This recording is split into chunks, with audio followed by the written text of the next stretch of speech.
உமது மீட்பெரும் இரட்சகருமாகிய இயேசு கிறிஸ்துவின் கிருபையும் இரக்கமும் உங்கள் அனைவரோடும் இருக்கட்டும்.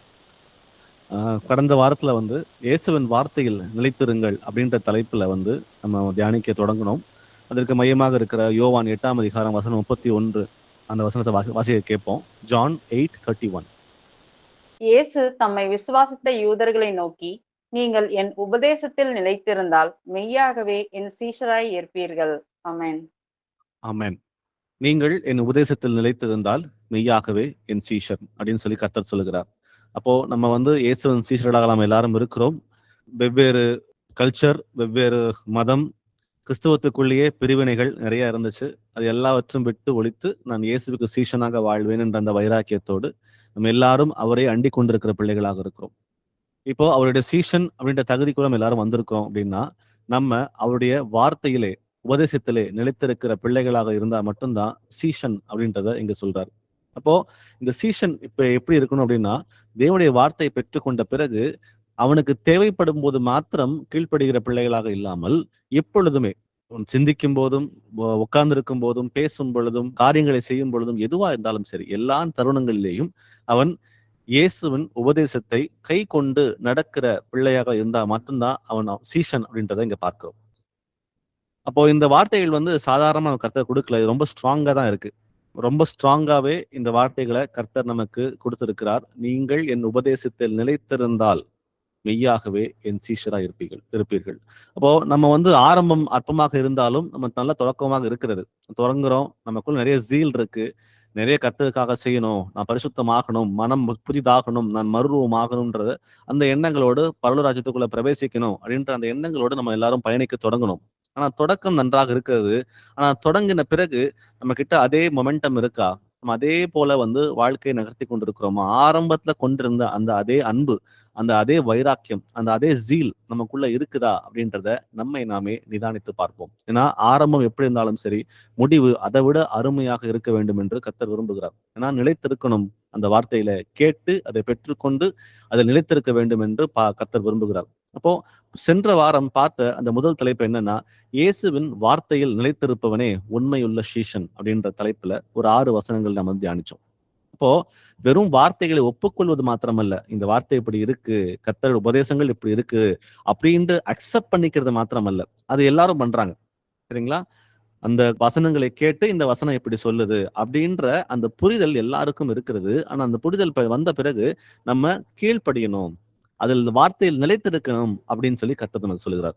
அப்போ வசனங்கள் அது எப்ப கீழ்ப்படியாம போவோம் அப்படின்னா, வசனம் நமக்கு தெரியும், ஆனா ஒரு கரெக்ஷன், கர்த்தர் இது செய்யாத, இது எனக்கு வசனங்களுக்கு விரோதமாக இருக்கிறது, இது எனக்கு பிரியமான காரியமாக இல்லை அப்படின்னு வார்த்தையின் மூலமாகவோ இல்லை வேற ஏதாவது ஒரு மூலமாகவோ நம்மிடம் பேசும் பொழுது, இல்ல என்னுடைய ரெக்குவயர்மெண்ட் இதுதான், நான் இப்படிதான் இருப்பேன், எனக்கு இந்த வசனத்துக்கு கீழ்ப்படியது கொஞ்சம் கஷ்டமாக இருக்கிறது, எனக்கு கீழ்ப்படிய முடியாது, எனக்கு பலவீனமா இருக்குன்னு சொல்லிட்டு என்ன பண்றோம்னா, நம்ம அதை வார்த்தைக்கு முக்கியத்துவம் கொடுக்காம, வார்த்தை இருக்குன்னு தெரிஞ்சு கீழ்ப்படியாம போறோம் பாத்தீங்களா, அதை குறிச்சுதான் இங்க பேசப்படுவோம்.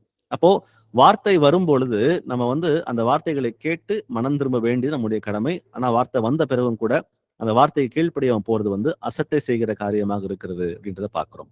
சோ லூக்கா 6ஆம் அதிகாரம் வசனம் 47 வாசிக்கலாம். லூக் 6:47. என்னிடத்தில் வந்து என் வார்த்தைகளை கேட்டு அவைகளின்படி செய்கிறவன் யாருக்கு ஒப்பாய் இருக்கிறான் என்று உங்களுக்கு காண்பிப்பேன். ஆமென். இங்க 3 வார்த்தைகளை நம்ம எடுத்துக்கலாம். ஒண்ணு என்ன சொல்றாருன்னா, என்னிடத்தில் வந்து அப்படின்னு போடப்பட்டிருக்கு. 2வது என்ன சொல்றாருன்னா, என் வார்த்தைகளை கேட்டு. 3வதாக அவைகளின்படி செய்கிறவன். சோ வரணும், கேட்கணும், செய்யணும். சோ தேவனுடைய வார்த்தைக்கு முதல்ல நம்ம ஒப்பு கொடுத்து அதனுடன் வர வேண்டும். அந்த வார்த்தைகளை கேட்க வேண்டும், கேட்டு அதன்படி செய்ய வேண்டும். அது செய்யும் பொழுது என்னதுன்னா, ஒரு புத்தியுள்ள மனுஷனுக்கு ஒப்பிடுவேன்னு சொல்லி கர்த்தர் நமக்கு சொல்லுகிறார். சோ வருவது மட்டும் முக்கியம் இல்ல, அதை கேட்கறது மட்டும் முக்கியம் இல்ல, அதை கேட்டு அதை உணர்ந்து அதன்படி நம்ம வாழ்க்கையில அந்த காரியங்களை கடைபிடிக்க வேண்டும். அதுதான் கர்த்தர் விரும்பக்கூடிய விஷயமாக இருக்குது அப்படின்றத பாக்குறோம். அப்போ ஒரு உண்மை உள்ள சீஷன் எப்பேற்பட்டவனாக இருக்கணும்னா, இந்த 3 காரியங்களையும் அவன் கடைபிடிக்கிறவனாக இருக்க வேண்டும். சோ வரணும், திறந்த இருதயத்தோட வரணும். ஏன்னா வார்த்தைகள் நமக்கு எல்லாம் தெரியும் அப்படின்ற எண்ணங்களுக்குள்ள யாரும் போயிடக்கூடாது. ஏன்னா அது பெருமைக்குரிய விஷயங்களாக இருக்கிறது. கர்த்தர் வெளிப்பாடுகளை கொடுத்து கொண்டே இருக்கிறார். அவரை அறிகிற அறிவிலே வளரக்கூடிய அந்த ஞானத்தை நம்ம எல்லாருக்கும் கொடுத்து கொண்டே இருக்கிறார். அப்ப எனக்கு எல்லாம் தெரிஞ்சிருச்சு, இதுக்கு மேல கத்துக்கிறதுக்கு ஒண்ணும் இல்லை அப்படின்ற அந்த எண்ணங்களுக்குள்ள போகாம திறந்த இருதயத்தோடு கர்த்தரிடம் வர வேண்டும். வந்து மாற்றமல்ல, வந்து யார் எது சொன்னாலும் அது வசனத்தோடு ஒப்பிட்டு சரியாக இருக்கிறதா என்பதை திறந்த இருதயத்தோடு கேட்க வேண்டும். கேட்கிறது மாத்திரமல்ல, அவர்கள் படி செய்கிறவனாயும் இருக்க வேண்டும் என்று பார்க்கிறோம். அதை ரொம்ப தெளிவா இங்க சொல்லுது. அப்போ ஒரு சீசன் அப்படின்றதுனா வெறும் வருகிறவன் மாத்திரமல்ல, ஆக்ஷன்ல காட்டணும். வந்து கேட்டு அதை ஆக்ஷன்ல வெளிப்படுத்துகிறவனாக, அதை செய்கிறவனாக அது மாற வேண்டும். அப்போ உண்மையான வசனங்களை கேட்டு அதன்படி செய்கிற பிள்ளைகள் எப்படி வாழ்க்கை மாறுதுன்னா, அவங்க ஆட்டோமேட்டிக்கா கனிகளை வெளிப்படுத்தக்கூடிய பிள்ளைகளாக மாறுவாங்க. அது மாறாம இருக்கிறதுக்கு வாய்ப்புகளே இல்லை. அப்போ இந்த ஸ்டெப்ல இங்க கர்த்தர் சொல்லுகிற அந்த கேட்டு செய்கிற அந்த 3 பகுதிகளில் நம்ம எங்கேயாவது ஒண்ணு மிஸ் ஆனாலும் நம்மால இயேசுவின் வசனத்துக்கு கீழ்ப்படிந்திருக்க முடியவே முடியாது. ஏன்னா செய்கிறவன் கூட ஒரு மனுஷன் சொல்றான் அப்படின்ற விஷயத்தை கேட்டுட்டு அது வசனத்தோடு ஆராய்ந்து பார்க்காம யாரோ ஒருத்தர் சொல்றாங்கன்னு சொல்லி கேட்கறதும் நமக்கு டேஞ்சர் தான். சோ எல்லாவற்றையும் அந்த பெரேயா நகரத்து மக்களை போல தீர்க்கமாக ஆராய்ந்து நிதானித்தறிந்து நம்ம நடப்பிக்கும் பொழுது நாம் உண்மையுள்ள இயேசுவின் சீஷர்களாக மாறுகிறோம் என்றுதான் சென்ற வாரம் முதல் தலைப்பா நம்ம பார்த்தோம். இரண்டாவது என்ன பார்த்தோம் அப்படின்னா, தேவனுடைய வார்த்தை சத்தியத்தையும் வஞ்சனையும் வெளிப்படுத்துகிறது அப்படின்றத குறிச்சு சில வசனங்களை பார்த்தோம். ஏன்னா இந்த வஞ்சனை என்பது எப்படி அப்படின்னா ரொம்ப சட்டிலா இருக்கும். நம்ம கிட்ட இருக்குது அப்படின்றதே நமக்கு தெரியாது. பெரும்பாலும் அடிக்கடி சொல்ற விஷயம்தான், வஞ்சனை என்பது நான் வஞ்சிக்கப்பட்டிருக்கிறேன் என்று நாம் அறியாமலே வஞ்சனைக்குள்ள இருப்பதுதான் வஞ்சனை. நான் ஏமாந்து போயிட்டேன் அப்படின்றது எனக்கு தெரியாது, ஆனா ஏமாந்துகிட்டே இருப்போம். இதுதான் வஞ்சனை.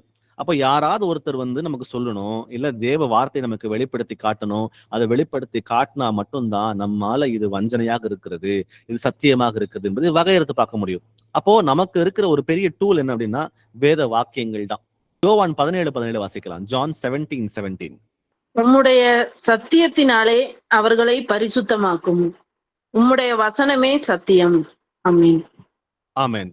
சோ தேவனுடைய அந்த வார்த்தை நமக்கு எது தவறு, எது பரிசுத்தம் உள்ளது, எது உண்மை, எது பொய் அப்படின்றத வகையறுத்து பார்க்கக்கூடிய அந்த ஞானத்தை தருவதே தேவனுடைய வார்த்தை மட்டும்தான். அதான் சொல்லுது, உம்முடைய சத்தியத்தினாலே அவர்களை பரிசுத்தமாக்கும். அப்போ பரிசுத்தமா யார பரிசுத்தமா மாத்தணும்? அசுத்தமா இருக்கிறவங்க தான் பரிசுத்தமாக மாறணும். அப்ப தவறான காரியங்களை செய்வங்க அதை விட்டு அவங்க பரிசுத்தமாக மாற வேண்டும் என்றால் இந்த வசனத்தின்படியாக உம்முடைய சத்தியத்தினாலே அவர்களை பரிசுத்தமாக்கும், உம்முடைய வசனமே சத்தியம். அப்ப சத்தியம் நம்மளை பரிசுத்தமாக்குகிறது. அந்த வசனமே வேத வார்த்தைகளை நம்ம பரிசுத்தமாக்குகிறது என்று பார்க்கிறோம். அப்போ இந்த சத்தியம் என்பது பாத்தீங்கன்னா பாரம்பரியமாக வருகிற காரியமே அல்ல. இது நம்ம வேத வாக்கியங்களை எடுத்து வாசித்து அதன் மூலமாக புரிந்து கொண்டு அதன்படியாக வாழ்க்கை நகர்த்தது மட்டும்தான் அது சத்தியமாக இருக்குமே தவிர, ஏன்னா இன்றைக்கு கிறிஸ்தவத்துக்குள்ளே பாத்தீங்கன்னா அந்த பாரம்பரியம் தலை ஓங்கி நிற்கிறது. இன்னைக்கு கிறிஸ்தவத்திலேயே ஒரு பெரிய சபையாக இருக்கிற அந்த சபையில 120 130 கோடி கிறிஸ்தவர்கள் இருக்கிறாங்க. அவர் எல்லாரும் வேத வாக்கியங்களை பின்தள்ளிட்டு அவங்க என்ன பண்றாங்கன்னா பாரம்பரியத்துக்கு முக்கியத்துவம் கொடுக்குறாங்க. ஆனா ஆண்டவர் சொல்றாரு, தேவனுடைய வார்த்தை நீங்க அவமாக்குகிறீர்களே, இந்த பாரம்பரியத்தை கை கொண்டு வேத வாக்கியங்களை அவமாக்குகிறீங்கன்னு சொல்லி அவர் சொல்றாரு. அப்போ இந்த மாதிரி இந்த பாரம்பரியத்துக்குரிய காரியங்கள், என்னுடைய கல்ச்சர், நம்ம பிறந்த ஒரு குடும்ப சூழ்நிலையா இருந்திருக்கலாம். ஏன்னா பரம்பரையா நம்ம அதை காரியங்களை கடைபிடித்து கொண்டு வந்திருக்கலாம். அப்போ இது சத்தியத்துக்கு விரோதமாக இருந்துன்னு தெரிஞ்சும் கூட என்ன பண்றாங்கன்னா அதை கடைபிடிக்க ஆரம்பிக்கிறாங்க. சரிங்களா? இப்ப முக்கியமான ஒரு விஷயம் எடுத்துக்கிட்டேன்னா, ஒரு வீட்டுல ஒரு மரணம் எடுத்துச்சிங்களேன். இந்த மரணத்தை ஹிந்து குடும்பங்கள் என்ன பண்றாங்கன்னா அந்த சீயக்கா வைக்கிறது, எண்ணெய் தடவுறது, அந்த மரித்த அந்த உடலை சுற்றி வர்றது, இந்த மாதிரி காரியங்கள் இந்துக்களின் முறைமைப்படி அவங்க செய்த காரியங்கள். ஆனா என்னாச்சுன்னா இன்னைக்கு கிறிஸ்தவத்துக்குள்ளேயும் அந்த காரியங்கள் விட்டது. அப்ப அதையும் அவங்க நடப்பிக்க அவங்க ஆரம்பிக்கிறாங்க. பாத்தீங்கன்னா அப்போ இதெல்லாம் தேவையில்லைன்னு சொல்லி கர்த்தர் சொல்லியும் கூட இது பாரம்பரியமாக இருக்கிறதுன்னு சொல்லி நம்பிக்கிட்டு இதை செய்யறாங்க. பாத்தீங்களா? அப்போ நமக்கு நம்முடைய கல்ச்சர் மூலமாகவோ நம்ம பாரம்பரியம் மூலமாகவோ வந்த காரியங்களுக்கு முக்கியத்துவம் கொடுக்காம நம்ம என்ன பண்ணணும், வேத வாக்கியங்களுக்கு முக்கியத்துவம் கொடுத்து எது வஞ்சனை, எது சத்தியம் என்பதை நம்ம வகையறுத்து பார்க்கணும்ன்றதை குறிச்சுதான் போன வாரம் சில வசனங்களை நம்ம தியானிச்சோம். அப்போ மூன்றாவதா என்ன பார்த்தோம் அப்படின்னா, தேவனுடைய வார்த்தை அடிமைத்தனத்திலிருந்து நமக்கு விடுதலை தருகிறது. அப்போ இந்த வேத வாக்கியங்கள் இன்ஃபர்மேஷன் மட்டும் கிடையாது. நமக்கு ஒரு இன்ஃபர்மேஷனை மட்டும் கொடுக்கிற வார்த்தைகள் அல்ல, வேத வாக்கியங்கள் நமக்கு விடுதலை தரக்கூடிய வார்த்தைகளாக இருக்கிறது. நமக்கு டெலிவரன்ஸ் தருது. எவ்வளவு பெரிய கட்டா இருந்தாலும் சரி, அந்த கட்டுகளை உடைத்து போட வல்லமை மிக்க வார்த்தைகள் தாங்க தேவனுடைய வார்த்தைகள். இது வெறும் இன்ஃபர்மேஷன் மட்டும் அல்ல. நான் ஒரு எக்ஸாம்பிள் சொல்றேன். 1 பேதுரு 2:24 என்ன சொல்லுது? நாம் பாவங்களுக்கு செத்து நீதிக்கு பிழைத்திருக்கும்படியாக அவர் தாமே நம்முடைய பாவங்களை சிலுவையின் மேல் சுமந்தார், அவருடைய தழும்புகளால் நீங்கள் குணமானீர்கள். இப்படின்றது வெறும் இன்ஃபர்மேஷன் மட்டும் அல்ல. தேவனுடைய தழும்புகளால் நாம் குணமாகணும் அப்படின்றது வெறும் இன்ஃபர்மேஷன் மட்டும் அல்ல, இது நமக்கு விடுதலை தரக்கூடிய அந்த வார்த்தை. அப்போ இந்த மாதிரி வேத வாக்கியங்களை வாசிக்கும் பொழுது இது வெறும் இன்ஃபர்மேஷன் மட்டும் கொடுக்குதுன்றத நம்ம வாசிக்காம, இந்த வார்த்தை நமக்கு விடுதலை தருகிறது அப்படின்ற அந்த எண்ணங்களோடு, அந்த வார்த்தை ஜீவனுள்ள வார்த்தையாக இருக்கிறது அப்படின்ற அந்த எண்ணங்களோட படிக்கணுன்றதுதான் இங்க நம்ம வந்து புரிஞ்சுக்கிறோம். அதுக்குரிய ஒரு வசனத்தை வாசிக்கலாம். யோவான் 8:36, John 8:36. ஆகையால் குமாரன் உங்களை விடுதலை ஆக்கினால் மெய்யாகவே விடுதலை ஆவீர்கள். ஆமென். ஆமென்.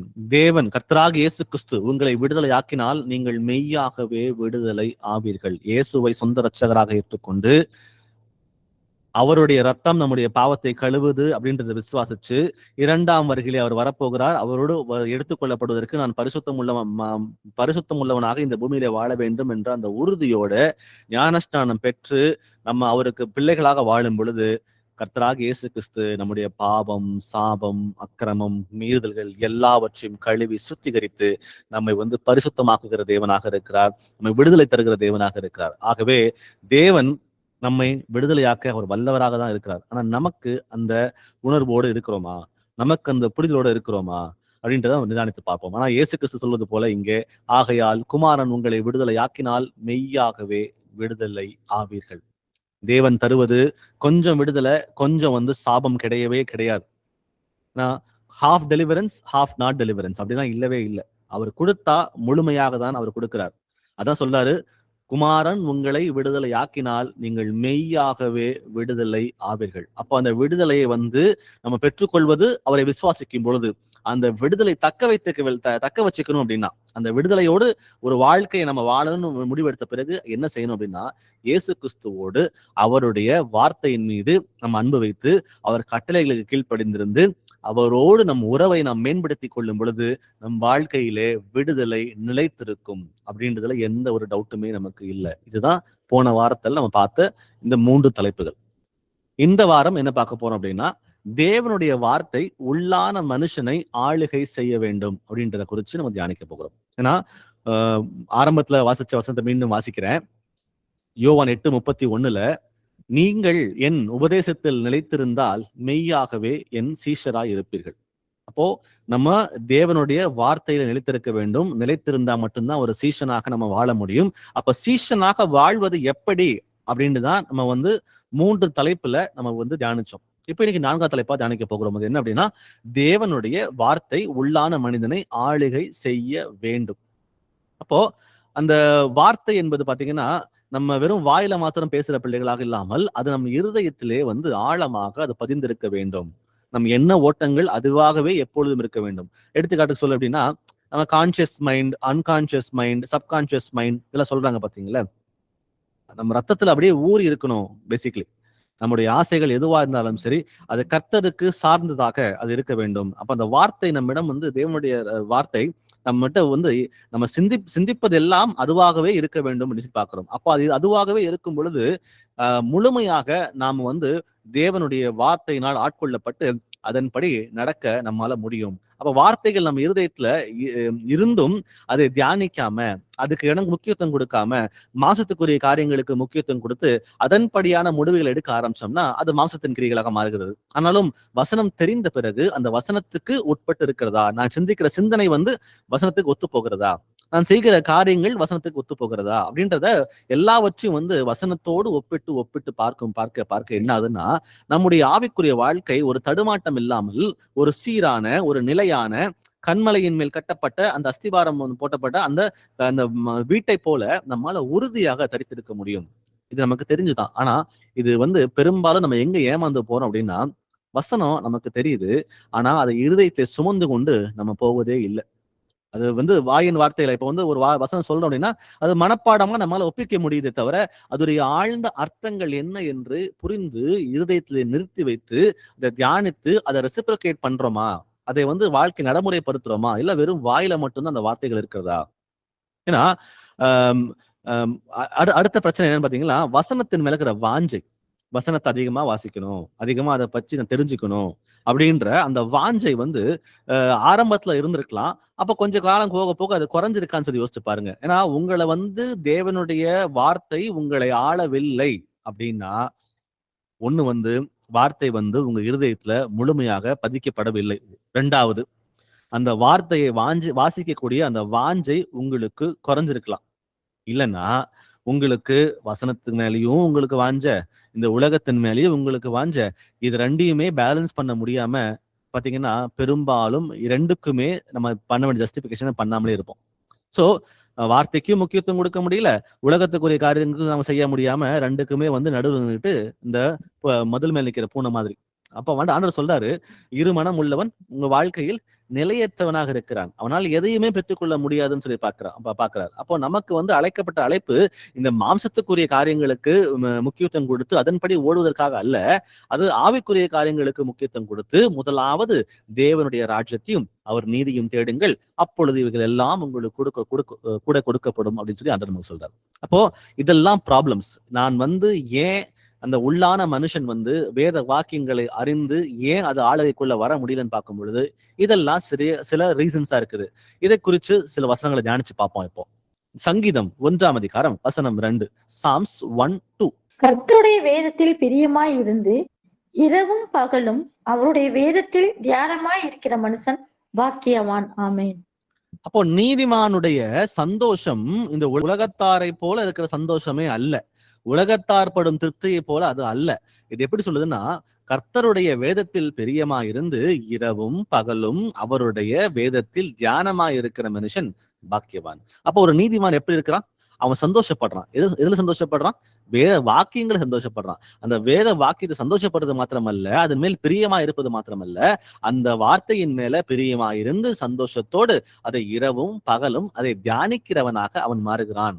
அவன் மாறும் பொழுது அவன் பாக்கியவனாக இருக்கான்னு சொல்லி பார்க்கிறோம். அப்போ அந்த இரவும் பகலும் வேத வாக்கியங்கள் மேல பிரியமாயிருந்து தியானிக்கும் பொழுது அந்த வார்த்தை நம்மை முற்றிலுமாக ஆட்கொண்டு அதுவே நம்மை வழி நடத்தும். சோ இப்ப இன்னைக்கு நம்மள வந்து வேத வாக்கியங்கள் நம்மளை ஆளுகை செய்யாம நம்மள இருக்குதா அப்படின்னு நீங்க உணர்ந்தீங்க அப்படின்னா, நம்ம சங்கீதம் 1:2 சொல்வது போல ஒருவேளை கர்த்தருடைய வேதத்துல பிரியம் இல்லாம இருந்திருக்கலாம். ஒருவேளை இரவும் பகலும் அவருடைய வேதத்தின் மேல நம்ம தியானம் பண்ணாத மனுஷனாம இருந்திருக்கலாம். அப்போ அந்த இன்னர் ஆப்பிடைட், அந்த ஆவிக்குரிய மனுஷனுக்கு தேவைப்படுகிற அந்த உணவாகிய அந்த வேத வாக்கியங்கள் அவனுக்கு போய் சேராததுனால பாத்தீங்கன்னா, அவன் ஆவிக்குரிய அந்த வாழ்க்கையை எடுத்து வைக்கக்கூடிய அந்த படிகள் இருக்கு பாத்தீங்களா, அது தடுமாட்டமாக இருக்கிறது.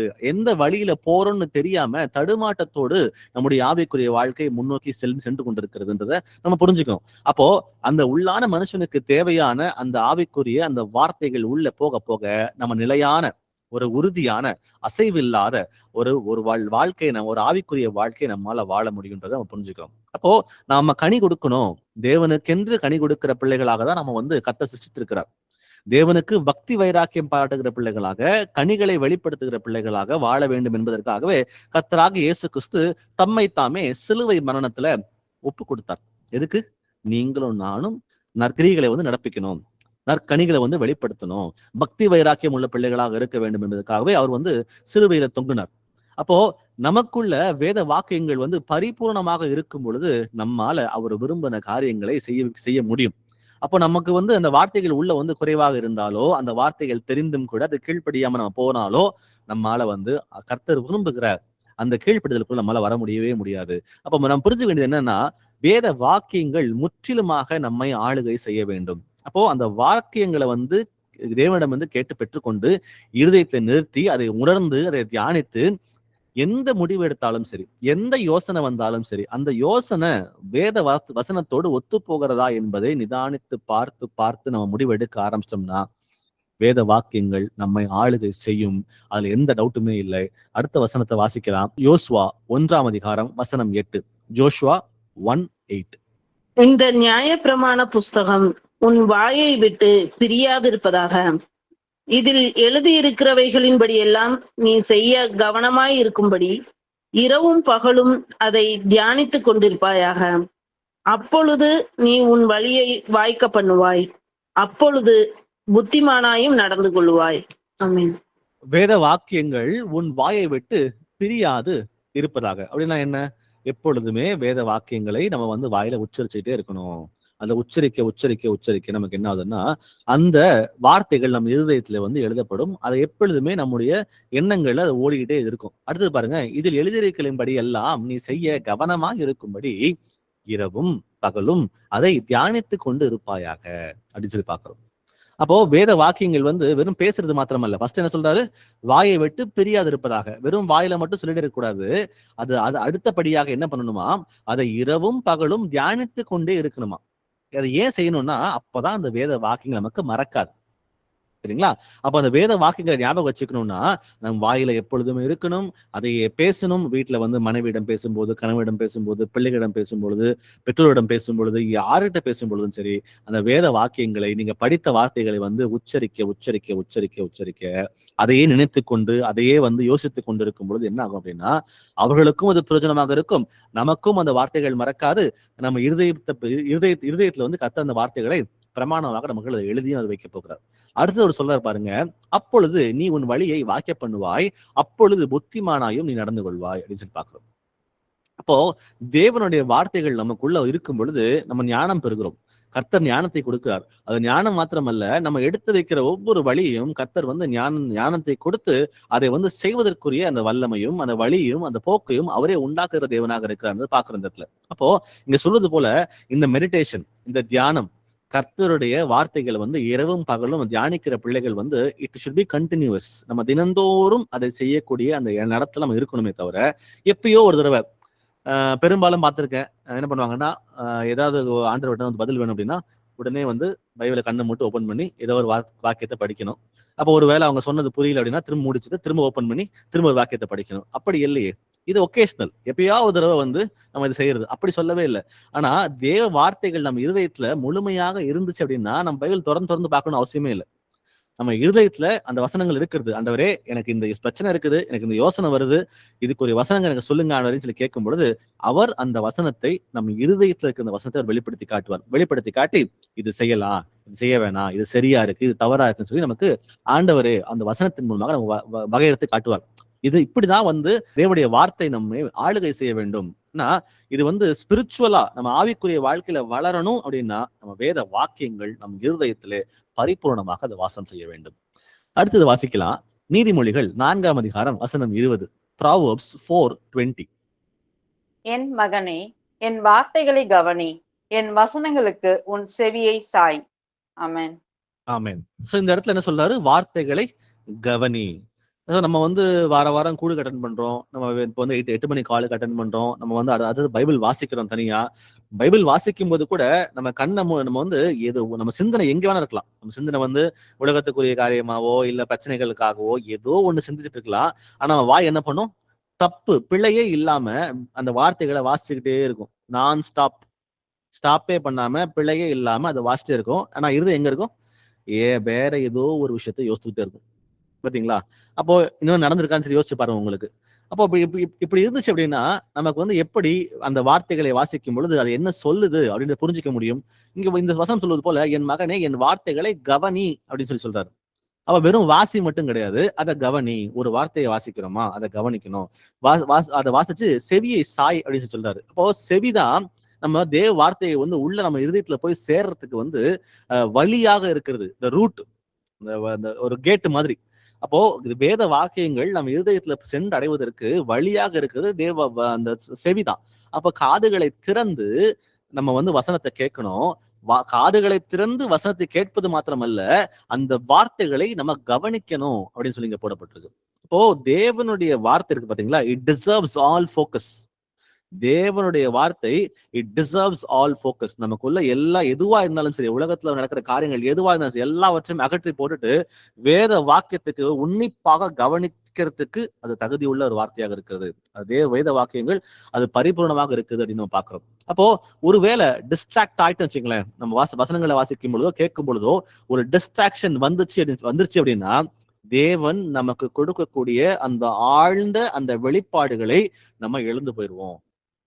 அப்போ வசனத்தை வாசிக்கும் பொழுதும் சரி, நம்ம கேட்கும் பொழுதும் சரி, நம்ம கூர்ந்து அந்த வார்த்தைகளை கவனிக்க வேண்டும். அதை கூர்ந்து கவனிக்கும் போது ஒவ்வொரு வார்த்தையும் தேவன் நம்மிடம் என்ன பேசுறாரு அப்படின்ட்டு நம்மளால புரிஞ்சுக்க முடியும். ஏன்னா எங்கேயாவது ஒரு டிஸ்ட்ராக்ஷன் வந்துச்சு, எங்கேயாவது ஒரு கவனச்சிதறல் வந்துச்சு அப்படின்னா தேவன் நம்மிடம் சொல்ல விரும்புகிற அந்த ஆழ்ந்த வெளிப்பாடுகளை நம்ம இழந்து போகிறதுக்கு அது வழியாக இருக்கும். இதை பார்க்கிறோம். வேத வாக்கியங்களை கேட்பது மாத்திரமல்ல, அதை கேட்டு இருதயத்திலே காத்து கொள்ளுகிற பிள்ளைகளாக நம்ம மாறும் பட்சத்துல அந்த வார்த்தை நம்மை ஆளுகை செய்யும். புரிஞ்சுக்க முடியுது. அடுத்தது வாசிக்கலாம். எரேமியா 15ஆம் அதிகாரம் வசனம் 16. ஜெர்மயா 15:16. உம்முடைய வார்த்தைகள் கிடைத்த உடனே அவைகளை உட்கொண்டேன். உம்முடைய வார்த்தைகள் எனக்கு சந்தோஷமும் என் இருதயத்துக்கும் மகிழ்ச்சியுமாய் இருந்தது. சேனைகளின் தேவனாகிய கர்த்தாவே, உம்முடைய நாமம் எனக்கு தரிக்கப்பட்டிருக்கிறது. ஆமென். உம்முடைய வார்த்தைகள் கிடைத்த உடனே அவைகளை உட்கொண்டேன் அப்படின்னு சொல்றாரு. உம்முடைய வார்த்தைகள் எனக்கு சந்தோஷமும் என் இருதயத்திற்கு மகிழ்ச்சியுமாயிருந்து அப்படின்னு சொல்லி பாக்குறோம். அப்போ வேத வாக்கியங்கள் வந்த உடனே அதை உட்கொள்றாரு. அது உட்கொண்ட உடனே அந்த வார்த்தைகள் அவருக்கு என்னவாக மாறுதுன்னா சந்தோஷமாக மாறுது. அது இருதயத்திற்கு மகிழ்ச்சியாகவும் அது இருக்கிறது. அப்போ கேட்கவும் செய்யறாரு, இருதயத்துல வைத்து தியானம் பண்ணவும் செய்யறாரு. அதை கேட்டு அதை தியானம் பண்ணும் பொழுது அந்த வார்த்தைகள் அவருக்கு சந்தோஷத்தையும் மன மகிழ்ச்சியும் உண்டாக்குகிறது அப்படின்னு சொல்லி பாக்குறோம். இப்போ திரும்ப என்ன சொல்ல வரேன்னா, வேத வாக்கியங்கள் it is not just instruction, இப்படி செய் அப்படி செய் அப்படின்னு சொல்றது மாத்திரமல்ல, அந்த வேத வாக்கியங்கள் நமக்கு ஆகாரமாக இருக்கிறது. நம் ஜீவனுக்கு, நம்முடைய ஆத்மாவுக்கு அது உணவாக மாறுகிறது அப்படின்றத பாக்குறோம். அப்ப வேத வாக்கியங்கள் நமக்கு எவ்வளவுதான் கடுமையான, இங்க பாத்தீங்கன்னா அந்த வார்த்தைகள் கிடைத்த உடனே உட்கொண்டு சொல்றாரு. வார்த்தைகளை உள்ள வாங்கிக்கிறாரு. அந்த வார்த்தைகள் எனக்கு சந்தோஷமும் என் இருதயத்துக்கு மகிழ்ச்சியுமா இருந்தது. இப்ப சந்தோஷம் மகிழ்ச்சி ஒரு மனுஷனுக்கு இல்லாத காலகட்டம், ஒரு கஷ்டமான ஒரு சூழ்நிலை, ஒரு ஹார்ட் டைம்ஸ், சரிங்களா, ஆவிக்குரிய வாழ்க்கையில ஒரு கஷ்டமான ஒரு சூழ்நிலையோ, மாம்சத்துக்குரிய காரியங்களோ கஷ்டமான ஒரு சூழ்நிலையோ வரும் பொழுது அந்த வேத வாக்கியங்கள் நமக்கு பொக்கிஷமாக அது கிடைக்கிறது. அதை கிடைத்த உடனே அது என்ன பண்ணுதுன்னா, அந்த உள்ளான மனுஷனுக்கு எவ்வளவு கடினமான ஒரு சூழ்நிலையாக இருந்தாலும் சரி, அந்த வேத வாக்கியங்கள் அவன் இருதயத்திற்கு மகிழ்ச்சி உண்டாக்குகிறது. அந்த வேத வாக்கியங்கள் அவனுக்கு சந்தோஷத்தை உண்டாக்குகிறது என்பதை இந்த வார்த்தைகள் நமக்கு ரொம்ப தெளிவா சொல்லி கொடுக்குது. அப்போ நம்ம இருதயம் ஒருவேளை சோர்ந்து போயிருக்கு அப்படின்னா கூட நம்ம வேத வாக்கியங்களை உட்கொள்ளும் பொழுது அந்த வேத வாக்கியம் நமக்கு பலனை தருகிறதாக இருக்கிறது என்பதை இந்த வார்த்தைகள் நமக்கு தெளிவா சொல்லி கொடுக்குது. அப்போ வசனம் நமக்கு அதிகமாக உள்ள இருக்கும் பொழுது நமக்கு அந்த ஒரு கஷ்டமான ஒரு சூழ்நிலையோ, இல்ல ஒரு முடிவெடுக்கக்கூடிய ஒரு சூழ்நிலையோ, இல்ல ஒரு பதட்டமான ஒரு சூழ்நிலையோ, ஒரு பயத்தின் சூழ்நிலையோ எது வந்தாலும் சரி, அந்த வார்த்தை நம் இருதயத்துல இருக்கும் பொழுது அந்த வார்த்தை என்ன பண்ணுவா, கர்த்தர் நம்ம ஞாபகப்படுத்தும் பொழுது அந்த வார்த்தை நமக்கு சந்தோஷமும் நம் இருதயத்திற்கு மன மகிழ்ச்சியும் உண்டாக்கும் என்பதை ரொம்ப தெளிவா இங்கே பார்க்கிறோம். அடுத்தது வாசிக்கலாம். லூக்கா 11ஆம் அதிகாரம் வசனம் 28. லூக் 11:28. அதற்கு அவர், அப்படியானாலும் தேவனுடைய வார்த்தையை கேட்டு அதை காத்து கொள்ளுகிறவர்களே அதிக பாக்கியவான்கள் என்றார். ஆமென்.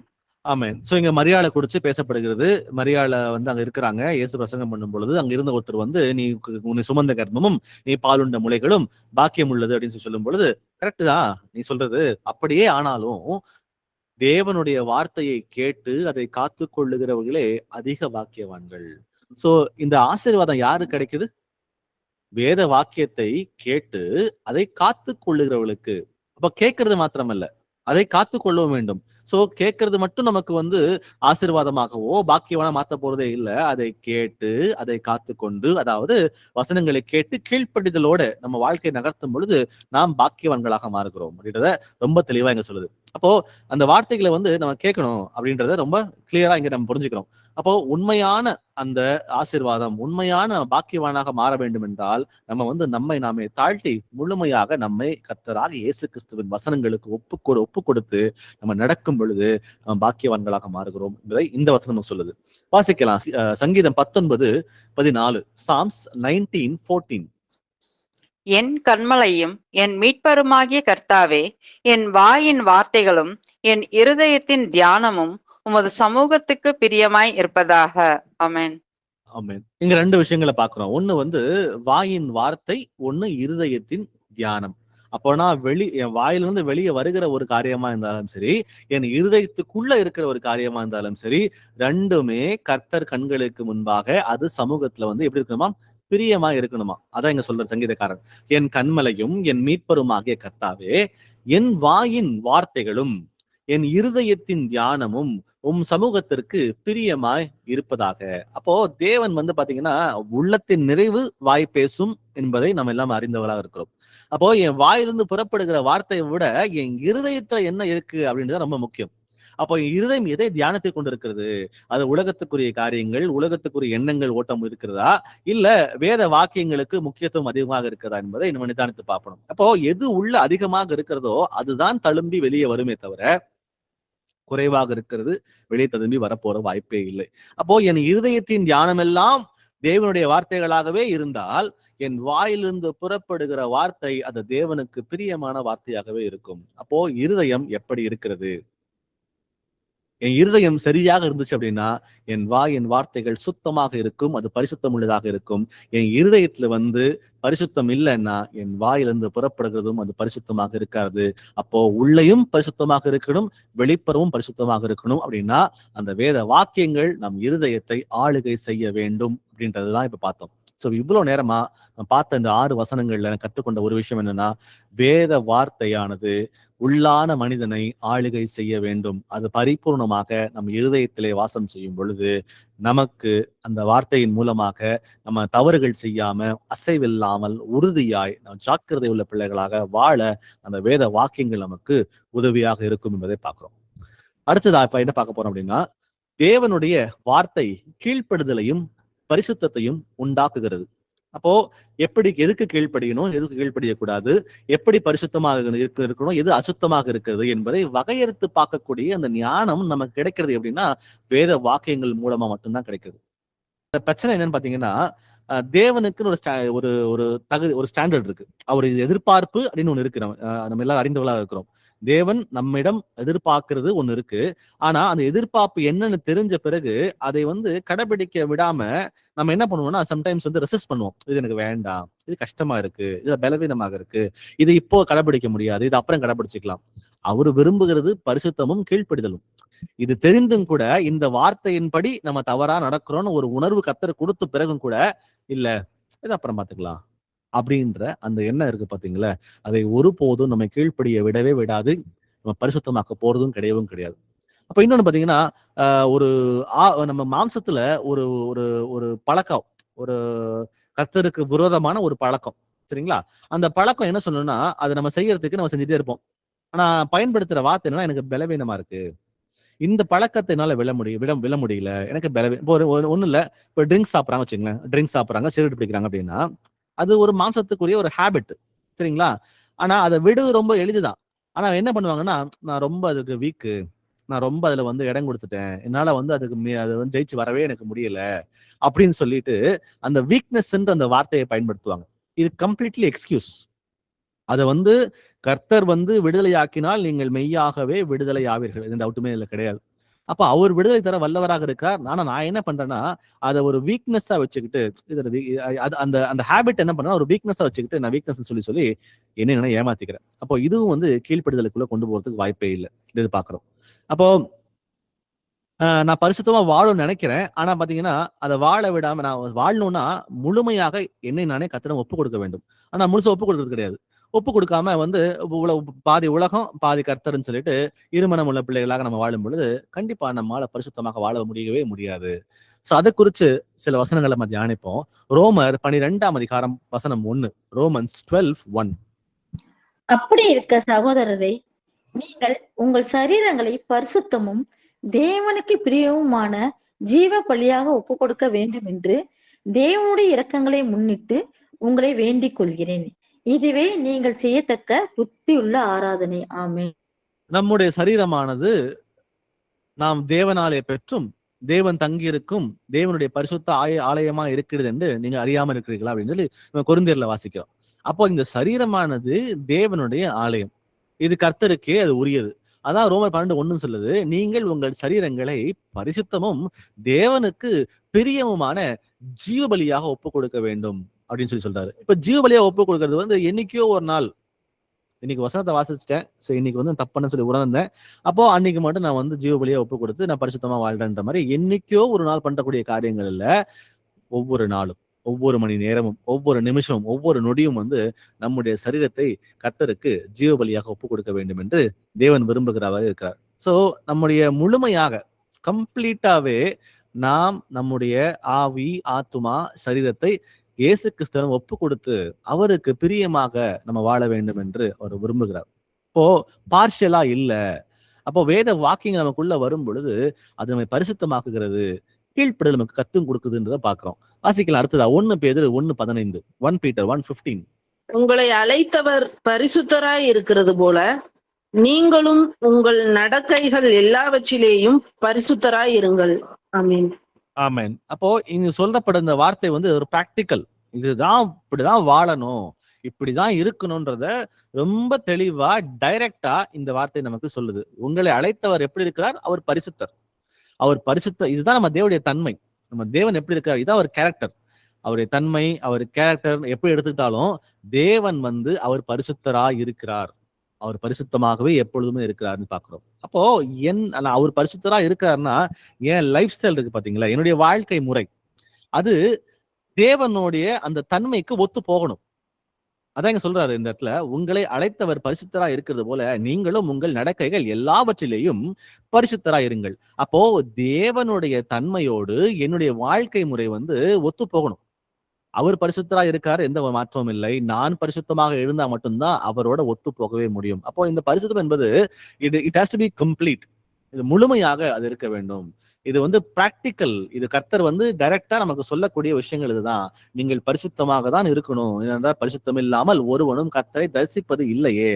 இன்னைக்கு ஆரம்பத்தில் சகோதரி ஜெபம் பண்ணும்போது ஜெபிச்சாங்க, நீங்கள் பரிசுத்தமா இருக்கணும் ஆண்டவரே அப்படின்னு சொல்லி அவங்களும் ஜெபிச்சாங்க. அப்ப அது போலதான் நாம எல்லாரும் அதை முன்னோக்கி போகிறோம். அதை முன்னோக்கி போவதற்கு அந்த வேத வாக்கியங்கள் நமக்கு இருதயத்துல இருக்கும் பொழுது மட்டும்தான் நம்மால பரிசுத்தம் உள்ள பிள்ளைகளாக வாழ முடியும். அடுத்த வசனத்தை வாசிக்கலாம். 1 பேதுரு 1:16, 1 Peter 1:16. நான் பரிசுத்தர் ஆகையால் நீங்களும் பரிசுத்தராய் இருங்கள் என்று எழுதியிருக்கிறதே. ஆமென். ஆமென். சோ தேவன் சொல்ற பாத்தீங்களா, ஆரம்பத்துல பார்த்தோம், 1:15 பார்த்தோம், அவர் பரிசுத்தரா இருக்கிறது போல. இது அவருடைய கேரக்டர். அதான் இங்கே சொல்லுது, நான் பரிசுத்தர். இங்க ஃபர்மா டைரக்டா பேசுறாரு. அந்த பரிசுத்தம் என்பது தேவனுக்குள்ள வேரூன்று இருக்கிறது. அதுதான் அவருடைய தன்மை. ஏனென்றால் நம்ம தேவன் பரிசுத்தராகவே இருக்கிறார். அப்போ ஆகையால் நீங்களும் பரிசுத்தராய் இருங்கள் என்று எழுதியிருக்கிறது. அப்போ தேவனுடைய பிள்ளைகள் அவரை பிரதிபலிக்கிறவர்களாக இருக்க வேண்டும்.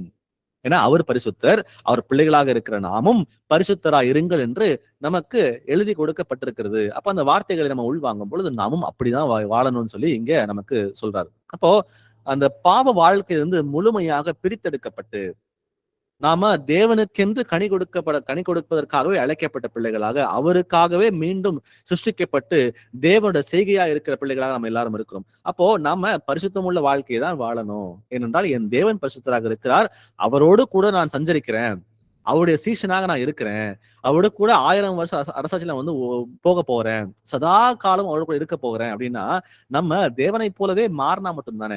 தேவனுடைய தன்மை என்னதுன்னு உணர்ந்து அவர் என்ன விரும்புகிறாரோ அவரை போலவே அந்த காரியங்களை வாழ்க்கையில மாற்றத்தை கொண்டு வரதானே நம்ம அவர் வரும்பொழுது எடுத்துக்கொள்ளப்பட முடியும்.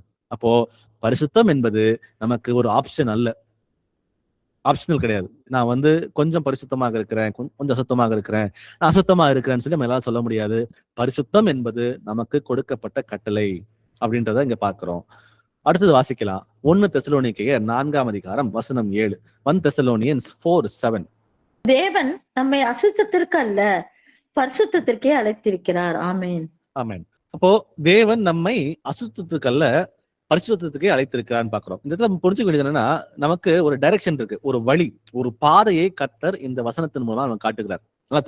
திரும்பவும் சொல்றேன், இது வந்து இன்ஃபர்மேஷன் மட்டும் கிடையாது, நம்ம எப்படி இருக்கணும் அப்படின்றத ஒரு வழி, ஒரு பாதையை இந்த வசனம் நமக்கு காட்டுகிறது. என்ன காட்டுதுன்னா, தேவன் நம்மை அசுத்தத்திற்கு அல்ல பரிசுத்தத்திற்கே அழைத்திருக்கிறார் அப்படின்னு சொல்லி ஒரு வழி நமக்கு காட்டுது. அப்போ எதெல்லாம் அந்த அசுத்தமாக வந்து நம் கண்களுக்கு முன்பாகலோ நம்ம இருதயத்திலேயோ தென்படுகிற காரியங்கள் எதுவா இருந்தாலும் அதை வேரோடு பிடுங்கி இருந்து போட வேண்டும். என்றால் அது இருதயத்துல இருக்கும் பொழுது அது ஒரு வழி காட்டும். ஒண்ணும் இல்ல, ஒரு சினிமா பாட்டு நம்ம கேட்கிறோம், அது வந்து அசிங்கமானதுல அது பரிசுத்தமான ஒண்ணும் கிடையாது, அசிங்கமானதா இருக்குது. அப்ப அசிங்கமான காரியங்களை வந்து நம்ம இருதயத்துல நிறுத்திக்கிட்டு நம்ம வாயில பாடலன்னா கூட இறுதியில் அப்படியே பாடிட்டு இருப்போம். அந்த இருதயத்துல அந்த பாடல் ஓடிக்கிட்டே இருக்கும். அப்போ அந்த மாதிரி இடம் கொடுத்து அந்த பாடலுக்கு இடம் கொடுத்து நம்ம கேட்க கேட்க என்ன ஆகும் அப்படின்னா, நமக்கு அந்த பாடல் வேறு வழிகளை காட்டுகிறது. அந்த பாடல் நமக்கு வேறு சிந்தைகளை காட்டுகிறது. அப்போ அந்த சிந்தைகள் இடம் கொடுத்து என்ன ஆகும்னா, பிசாசு கதவு திறந்து கொடுத்துட்டு அவன் கண்டதை உள்ள வந்து அனுப்புவான். அப்போ அதை ப்ராசஸ் பண்ண ஆரம்பிப்போம், அதை கேட்க ஆரம்பிப்போம், அது அது தியானிக்க ஆரம்பிப்போம். அப்போ ஆத்மா என்ன ஆகும், ஆட்டோமேட்டிக்கா கெட்டு போக ஆரம்பிச்சிடும். அப்போ ஆண்டவர் ரொம்ப தெளிவா சொல்றாரு, ஒரு வழியை காட்டுறாரு இந்த இடத்துல. தேவன் நம்மை அசுத்தத்துக்கு அல்ல பரிசுத்தத்துக்கே அழைத்திருக்கிறார் சொல்லி ரொம்ப கிளீனா இங்க வந்து பாக்குறோம். அப்போ ஒவ்வொரு எண்ணமும் தேவன் நமக்கு அழைத்த அழைப்பு, அது மட்டும் இல்ல, நமக்கு தோன்றுகிற ஒவ்வொரு எண்ணமும் பாத்தீங்கன்னா நம்ம இந்த எக்ஸ்டென்ட்டுக்கு தான் போகணும்ன்றத ரொம்ப கிளியரா ஒரு பவுண்டரி, ஒரு ஒரு ஒரு எல்லையை வைத்திருக்கிறார். இதுக்கு மேல நீ போகக்கூடாது, ஏன்னா இது அசுத்தமாக இருக்கிறது, நீ மனம் மாறி இந்த இடத்துல பரிசுத்தமாக வாழ்றதுக்கு நீ கிளம்பி வா அப்படின்னு சொல்லிட்டு எதை செய்தாலும் ஒரு பவுண்டரியை செட் பண்ணி இதுதான் உனக்கு எல்லை, இதுக்கு தாண்டக்கூடாதுன்றத நம்ம புரிந்து கொள்வதற்கு வேத வாக்கியங்கள் நமக்கு உறுதுணையாக இருக்கிறது. அடுத்தது வாசிக்கலாம். யோவான் 14ஆம் அதிகாரம் வசனம் 23. John 14:23. இயேசு அவனுக்கு பிரதியுத்தரமாக, ஒருவன் என்னில் அன்பாயிருந்தால் அவன் என் வசனத்தை கைக்கொள்ளுவான். அவனில் என் பிதா அன்பாயிருப்பார். நாங்கள் அவனிடத்தில் வந்து அவனோடே வாசம் பண்ணுவோம். ஆமென். ஆமென். சோ தேவனுடைய அந்த அன்பு அப்படின்றது வந்து வெறும் வாயின் வார்த்தைகள் மாத்திரமல்ல. ஆண்டவரே ஆண்டவரே அப்படின்னு சொல்லி கூப்பிடுறது எந்த ஒரு பிரயோஜனமும் இல்லை. ஆனா அப்படி கூப்பிடுற பிள்ளைகளை பார்த்து ஆண்டவர் என்ன சொல்றாருன்னா, அந்நாட்களிலே கர்த்தாவே கர்த்தாவே உமது நாமத்தினாலே தீர்க்க தரிசனம் உரைத்தோம் அல்லவா, உமது நாமத்தினாலே பிசாசுகளை துரைத்தனோம் அல்லவா அப்படின்னு சொல்லும் பொழுது அவர் அக்கிரம செய்யக்காரரே என்னை விட்டு அகன்று போங்கள் அப்படின்றாரு. சோ வெறும் வாயில மட்டும் கர்த்தாவே கர்த்தாவேன்னு சொல்லிட்டு செய்யறது முக்கியம் இல்ல, அந்த வார்த்தையை வந்து கேட்டு உணர்ந்து அந்த வார்த்தையின்படி நடக்கிறவனுக்கு மட்டும்தான் கர்த்தர் வந்து பிரியமுள்ளவராக, அவர் மேல் பிரியமுள்ளவராக இருக்கிறார். இது சொல்லுது போல, ஒருவன் என்னில் அன்பா இருந்தால் அவன் வசனத்தை கை கொள்ளுவான், அவனில் என் பிதா அன்பாய் இருப்பார், நாங்கள் அவனிடத்தில் வந்து அவனோட வாசம் பண்ணுவோம். அப்போ இந்த தேவனுடைய ஆவியானவர் நமக்குள்ள இருந்து வாசம் பண்ணக்கூடிய இந்த காரியம் வந்து இது வந்து ஒரு மெக்கானிக்ஸ் கிடையாது. இது வந்து ஒரு ரிலேஷன்ஷிப். தேவனோடு நம்ம வந்து ஒன்றித்து அவரோடு உறவாடி அதை பெற்றுக்கொண்டு அந்த அந்த எக்ஸ்பீரியன்ஸ் வீட்டுல நம்ம வந்து எப்படி கணவன் மனைவி பிள்ளைகள் பெற்றோர்கள் சொல்லிட்டு ஒரு உறவின் முறையோட சந்தோஷத்தோடும் சமாதானத்தோடும் வாழ்றோம் பாத்தீங்களா, அது போல தேவனோடு அந்த உறவை நம்ம மேம்படுத்தணும். அப்போ அந்த கீழ்ப்படிதல் அப்படின்றது வந்து எப்போ வரும்னா, தேவனுக்கு பிரியமா இருந்து ஒருவேளை நான் இதை செஞ்சேன்னா ஏசப்பா வந்து வருத்தப்படுவாரு, அவர் கோவப்படுவாரு, அவரு துக்கப்படுவாருன்னு சொல்லிட்டு அவருக்கு பிரியமானதாக நம்ம செய்ய ஆரம்பிக்கணும்னா இட் பிகம்ஸ் ரிலேஷன். அப்போ அவருக்கு பிடிச்சதை மட்டும்தான் நான் செய்வேன் போது இட் பிகம்ஸ் ரிலேஷன். இல்ல இவர் வந்து செய்யலன்னா கோச்சிக்குவாரு, நரகத்துல போட்டுருவாரு அப்படின்றது மெக்கானிக்கல். இப்ப அந்த அன்பு வந்து அது அன்பே கிடையாது. அது வந்து ஒரு அடிமைத்தனத்தின் ஒரு பயத்தினால செய்யக்கூடிய காரியங்கள். கர்த்தர் அதுக்கு வந்து அதை வந்து சொல்லவே இல்லை. அவர் என்னோட அன்பு உறவாடுங்க, என் கூட வந்து அன்பா இருங்க அப்படின்னு சொல்லிட்டு என்னை சார்ந்துருங்க, பி டிபெண்டன்ட் சொல்லி தான் அந்த விரும்புறாரு தவிர இந்த மாதிரி மெக்கானிக்கலா இருக்கு சொல்லி அவர் சொல்லவே இல்லை. இப்போ யார் கூட வந்து இங்க பாத்தீங்கன்னா கடைசியா முடிக்கும் சொல்றாரு, நாங்கள் அவனிடத்தில் வந்து அவனோடே வாசம் பண்ணுவோம். சோ கர்த்தருடைய ஆவியானவர் யாரிடம் வாசம் பண்ணுவார் அப்படின்னா, ஒருவன் அன்பா இருந்தால் என் வசனத்தை கை கொள்ளுவான். அப்ப வசனத்தை வந்து கை கொண்டு நம்ம நடக்கும் போது மாத்திரம்தான் தேவனுடைய ஆவி நம்முடைய சரீரத்துல வாசம் பண்ணுவார். அப்ப நம்ம வந்து கீழ்ப்படியாம போனோம்னா அவர் வாசம் பண்ண மாட்டார் அப்படின்னு சொல்லிட்டு இங்க காட்டுறோம். அப்போ எங்க வந்து அன்பு இருக்குதோ அந்த இடத்துல வந்து கீழ்ப்படுதல் இருக்கணும். அன்பு இருக்கு ஆனா கீழ்ப்படிய மாட்டேன் அப்படின்னா அந்த இடத்துல வந்து நம்ம வந்து தேவன் அன்பும் கிடையாது, நம்மளால பரிசுத்தமாக வாழவும் முடியாது அப்படின்றத பாக்குறோம். ஒரு சின்ன எக்ஸாம்பிளுக்காக பார்க்க ஒரு தானியேலுடைய அந்த கதையில நம்ம சில விஷயங்களை தியானிச்சு பார்ப்போம். அவர் எப்படி பரிசுத்தமாக இருந்தார் அப்படின்றத தியானிக்கும் பொழுது தானியேல் 1ஆம் அதிகாரம் வசனம் 8 வாசிக்கலாம். தானியேல் 1:8. தானியேல் ராஜாவின் போஜனத்தினாலும் அவர் பானம் பண்ணும் திராட்சை ரசத்தினாலும் தன்னை தீட்டுப்படுத்தலாகாதென்று தன் இருதயத்தில் தீர்மானம் பண்ணிக்கொண்டு தன்னை தீட்டுப்படுத்தாதபடி பிரதானிகளின் தலைவனிடத்தில் வேண்டிக் கொண்டான். ஆமென். அப்ப இங்க பாத்தீங்கன்னா தானியேல் வந்து நேபுகாத்நேசர் மூலமாக வந்து சிறையெடுக்கப்பட்டு அந்த நாட்டுக்கு கொண்டு வந்து அங்க ராஜாக்கு சாப்பிட வேண்டிய சாப்பாடை வந்து இந்த பிரதானிகளுக்கு கொடுக்க வேண்டும் என்று இங்க இந்த பிரதானிகளுக்கு கொடுக்க வேண்டும், இந்த ஜனங்களுக்கு கொடுக்க வேண்டும் என்று எங்க கட்டளை பிறப்பிக்கப்படுகிறது. அப்போ அந்த தீட்டுள்ள சாப்பாடை நான் சாப்பிட மாட்டேன் அப்படின்ற அந்த முடிவை வந்து அவர் சாப்பாடை பார்த்ததுக்கு அப்புறம் எடுக்கவே இல்லை. அவர் வந்து ஜெருசலேம்ல வாழ்ந்த காலகட்டத்திலேயே நான் ஒரு யூதன், என்னுடைய முறைமைகள் இதுதான், நான் இப்படிதான் வாழ்வேன், நான் பரிசுத்தம் உள்ளவனா தான் இருப்பேன் அப்படின்ற முடிவை அந்த சாப்பாடை பார்த்து டெம்டேஷன் வந்த பிறகு இல்ல நான் செய்ய மாட்டேன்ற முடிவு அப்ப எடுக்கவே இல்லை. அந்த முடிவை அவர் எப்போவோ எடுத்துட்டார். நான் திரும்ப ரிப்பீட் பண்றேன்.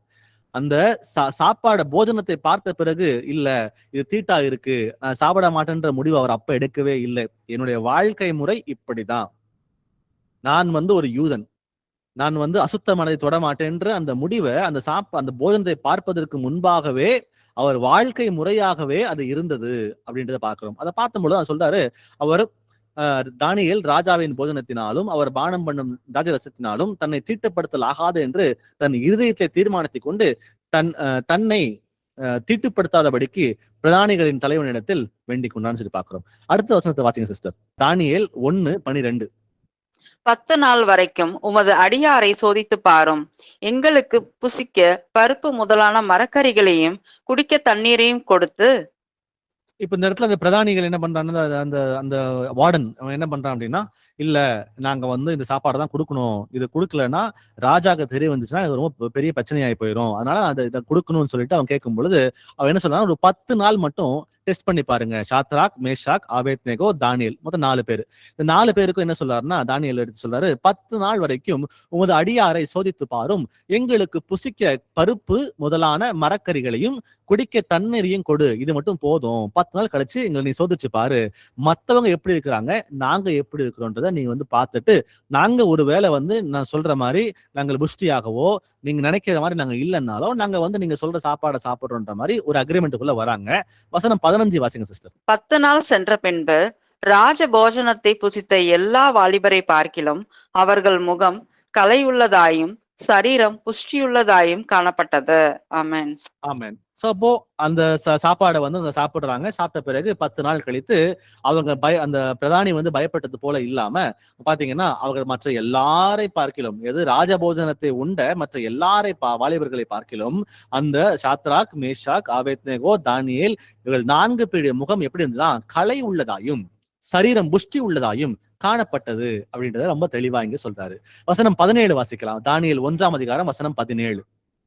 இந்த 4 வாலிபருக்கும் தேவன் சகல எழுத்திலும் ஞானத்திலும் அறிவையும் சாமர்த்தியத்தையும் கொடுத்தார். தானியேலை சகல தரிசனங்களையும் சொப்பனங்களையும் அறியத்தக்க அறிவுள்ளவன் ஆக்கினார். ஆமென். இங்க பாத்தீங்கன்னா அடுத்தது அவர் என்ன பண்றாரு, பரிசுத்தமா தான் நான் வாழ்வேன் அப்படின்ற முடிவை தானியேலும் சாத்ராக்கும் மேஷாக்கும் ஆபேத்தவங்க எடுத்துட்டாங்க. எடுத்துட்டு தீட்டுப்படல் ஆகாது, நான் இப்படிதான் வாழ்வேன், அதுக்கு பதிலாக நீங்க எனக்கு மரக்கறியும் நீ தண்ணீரையும் கொடுத்தா மட்டும் போதும் அப்படின்னு சொல்லிட்டு அங்க முடிவு எடுக்கிறாங்க. முடிவு எடுத்துட்டு அதையும் அவங்க சாப்பிடுறாங்க. அதை கர்த்தர் ஆசீர்வதித்து என்ன பண்றாங்கன்னா, மற்றவர்களை பார்க்கிலும் அவர்களை புஷ்டியாக காணப்படுறாருன்றதை நம்ம தெரிஞ்சுக்கிட்டோம்.